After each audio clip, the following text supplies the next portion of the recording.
Welcome viewers, আবারও চলে এসেছি দা সেলফ এডুকেশন চ্যানেলে বিজ্ঞান বিষয়ক একটি নতুন ভিডিও নিয়ে।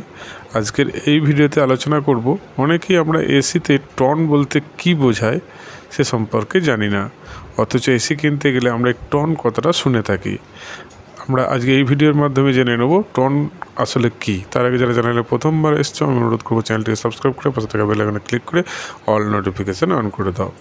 এসি টন নিয়ে অনেকের মধ্যেই নানা প্রশ্ন রয়েছে। মোটামুটিভাবে 1 টন, 1.5 টন, 2 টনের এসি গৃহস্থ বাড়িতে অনেকেই লাগিয়ে থাকেন।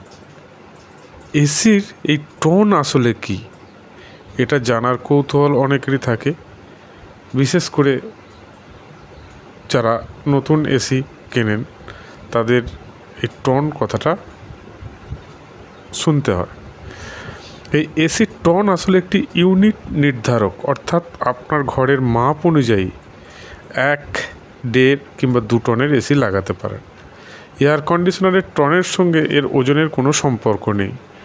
এইচভিএসি ক্ষেত্রে ব্যবহৃত টন হলো একটি শব্দ যা বর্ণনা করে যে এসির ইউনিট 1 ঘন্টায় একটা বাড়ি থেকে কত তাপ সরাতে পারে। ব্রিটিশ থার্মাল ইউনিট BTU দ্বারা এটির হিসেব করা হয়। তাহলে এসির টন আসলে একটা ইউনিট নির্ধারক, এই কথাটা আমরা জানতে পারলাম। অর্থাৎ আপনার ঘরের মাপ অনুযায়ী এই টন ব্যবহার করা হয়। সহজ ভাষায় বলতে গেলে এসির টন তার ঠান্ডা করার ক্ষমতাকে বোঝায়। একটি 1 টনের এসি প্রতি ঘন্টায় 12,000 BTU বায়ু অপসারণ করতে পারে।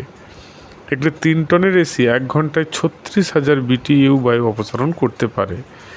তাই এসি কেনার আগে উপরোক্ত বিষয়টি সম্পর্কে ভালো করে বুঝে নিন। আপনার ঘরের মাপ অনুযায়ী কত টনের এসি লাগবে, তাই এই টন কথাটা ব্যবহার করা হয়। আজকের ভিডিও এই পর্যন্তই। Thanks for watching.